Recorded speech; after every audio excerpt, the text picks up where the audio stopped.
జై శ్రీరామ్ అందరికీ. దుర్గముడి చరిత్ర. అమ్మవారికి అత్యంత ప్రీతిపాత్రమైన కథ. అష్టమి నాడు దుర్గాష్టమి అంటారు. అసలు ఈ పేరు ఎందుకు వచ్చింది అంటే, చాలా కాలం క్రితం హిరణ్యాక్షుడికి రురువు అనే కొడుకు ఉండేవాడు. వాడు మహాపరాక్రమవంతుడు. హిరణ్యాక్షుడు నారాయణుడు వరాహ రూపంలో ఉన్నప్పుడు యుద్ధం చేసి చనిపోయాడు. రురువు కొడుకుల్లో ఒకడు దుర్గముడు అనే కొడుకు ఉన్నాడు. వాడు భయంకరాకారుడు, క్రూరుడు. చిన్నప్పటి నుంచి అన్నింటినీ చంపడమే వాడి పని.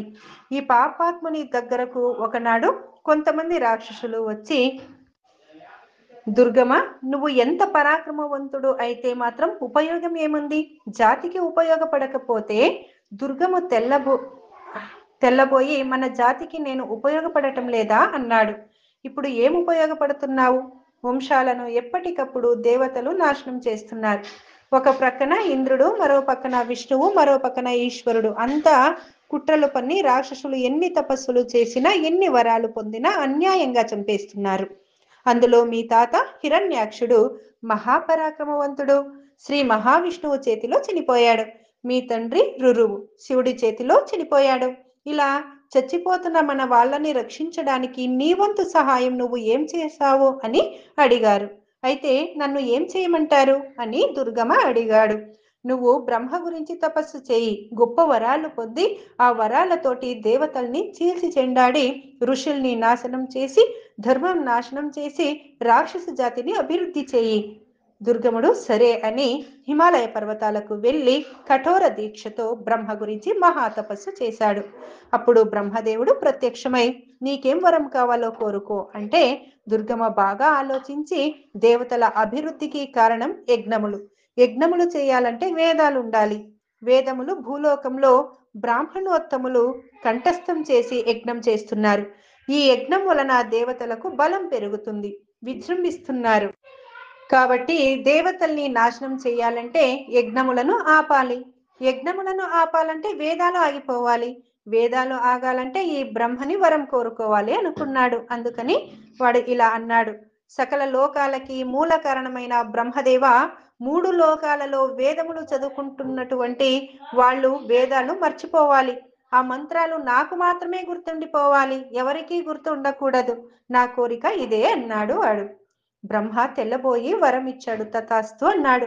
ఆ రోజు నుంచి మొత్తం భూలోకంలో, దేవలోకంలో, పాతాళ లోకంలో, ఏ లోకంలో ఉన్నప్పటికీ విప్రులు వేదాలు మర్చిపోయారు.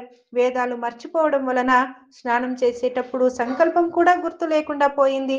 సంధ్యావందనం మర్చిపోయారు. జపాలు ఆగిపోయాయి, హోమాలు ఆగిపోయాయి. పూర్వం వాళ్ళు తరచుగా ఇంద్రాది దేవతల కోసం శ్రద్ధగా యజ్ఞాలు చేస్తే యజ్ఞములలో పడిన ద్రవ్యం దేవతలకు ఆహారంగా వెళ్ళేది. ఇప్పుడు వీళ్ళు యజ్ఞాలు ఆపేయడం వలన దేవతలకు ఆహారం ఆగిపోయింది. సృష్టిలో ఉన్న వాళ్ళంతా వేదాలు మర్చిపోవడం వల్ల, త్రిమూర్తులు తప్ప తక్కిన వాళ్ళంతా వేదాలు మర్చిపోవడం వల్ల లోకం అస్తవ్యస్తం అయిపోయింది. యజ్ఞములు జరగకపోతే ఇంద్రాది దేవతలు బలహీనమైపోతారు. వాళ్ళు బక్కచిక్కిపోతే వర్షాలు కురిపించే శక్తి వాళ్ళకు ఉండదు. దాంతో వర్షాలు ఆగిపోయాయి. భూలోకమంతా కరువు వచ్చింది. 100 సంవత్సరాల కరువు వచ్చింది. 100 ఏళ్ల పాటు యజ్ఞము లేక దేవతలకు ఆహారం లేకపోవడం వలన ఇంద్రుడు వర్షం కురిపించలేకపోయాడు. ఎప్పుడూ కూడా మనకు వర్షం కురవాలంటే దానికి ఒక విధానం ఉంది. యజ్ఞము చేస్తే ఇంద్రుడికి ఆహారం చేకూరుతుంది, సంతోషిస్తాడు. ఆయన సంతోషిస్తే ఆయన ఆధీనంలో ఉన్న మేఘాలను వదలగలుగుతాడు. అప్పుడు ఆ మేఘాలు ఆకాశంలో ఆవృతమై సకాలంలో వర్షాలు కురుస్తాయి. వర్షాకాలంలో చక్కగా వర్షాలు వస్తాయి. వర్షము వలన చెరువులు, నదులు సమృద్ధిగా నీటితో నిండుతాయి. ఆ నీటితో మనం వ్యవసాయం చేస్తాం. ఆ నీటి వలన గడ్డి పెరుగుతుంది. వ్యవసాయం మీద వచ్చేటటువంటి పంటని కొంత మనం ఉపయోగించుకొని కొంత లోకానికి ఇస్తాం. గడ్డి ఏమో ఆవులు మేస్తాయి. ఆవులు చక్కగా గడ్డి మేసి పాలిస్తాయి. ఆ పాలలో నుంచి వచ్చే సారం కొంత మనం స్వీకరిస్తాం, కొంత నెయ్యి దేవతలకు ఇస్తాం. నిజంగా దేవతలని మనం సంతోష పెడితే మనల్ని సంతోష పెడతారు. ఎప్పుడైతే విప్రులంతా వేద మంత్రాలు మర్చిపోయారో, యజ్ఞాలు ఆగిపోయాయో, దేవతలు చిక్కిపోయారు. లోకమంతా భయంకరమైన క్షామం వచ్చి పడింది. లక్షలు కోట్లు జీవులు క్రమక్రమంగా నశించిపోవడం మొదలు పెట్టారు. పిట్టలు రాలినట్టు రాలిపోయారు. ఇలా అనావృష్టి పూర్తిగా 100 సంవత్సరాల కాలం అయిపోయింది.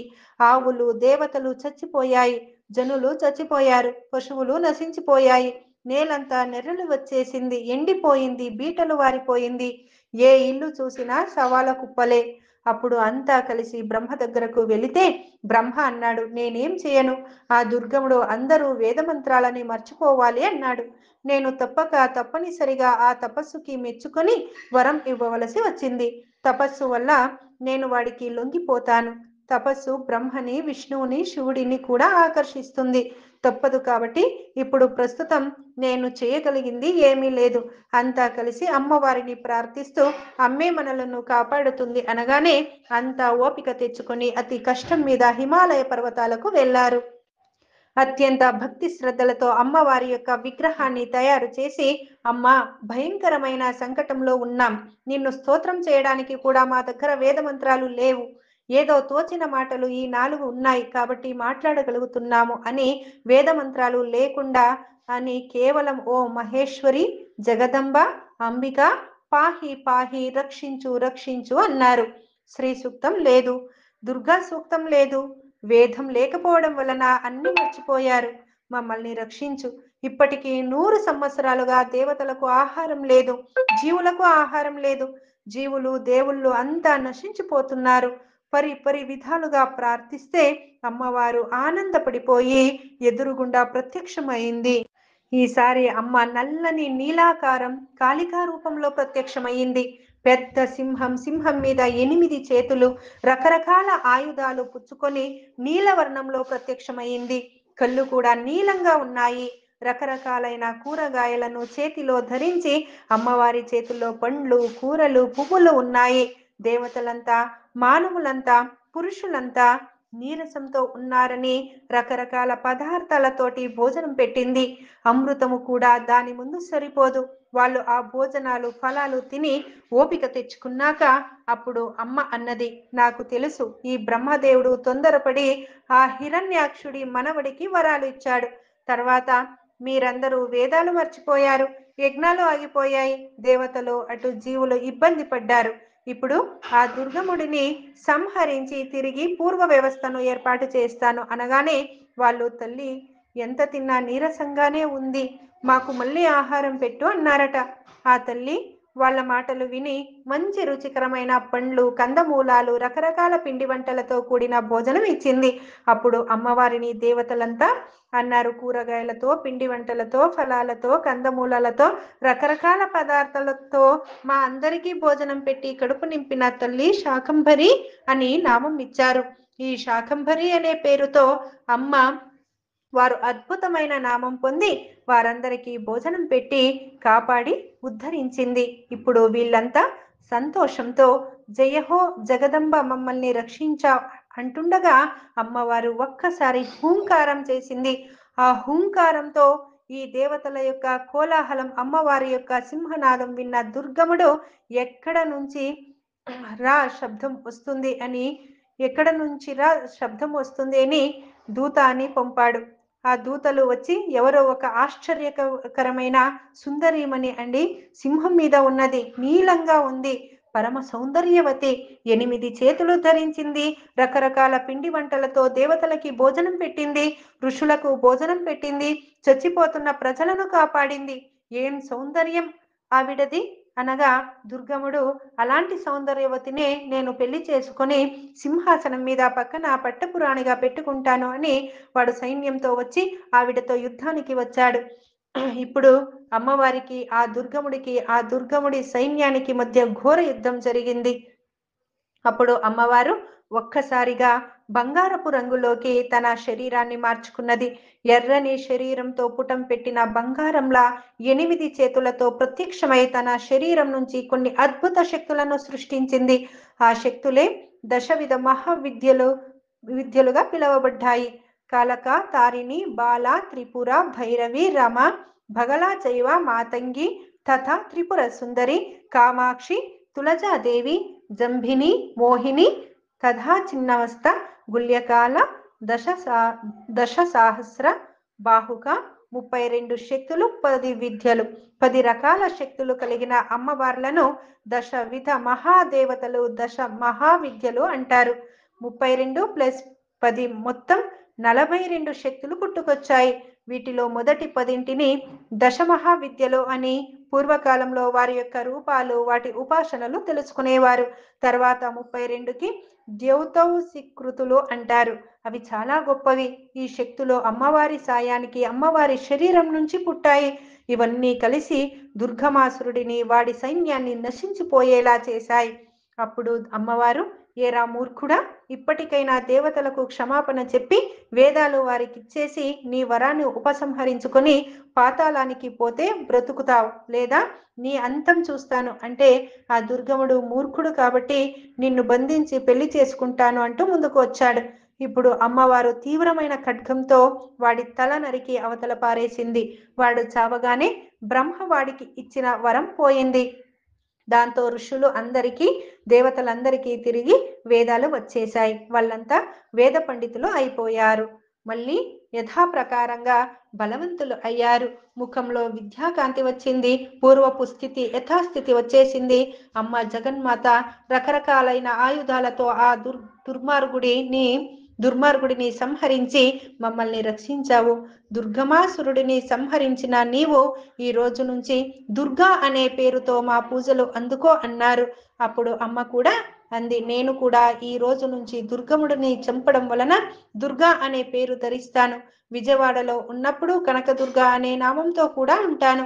అష్టమి నాడు ఈ దుర్మార్గుడిని చంపాను కనుక ఆ పేరు మీదుగా ఈ అష్టమి దుర్గాష్టమి అనే పేరు వచ్చుగాక.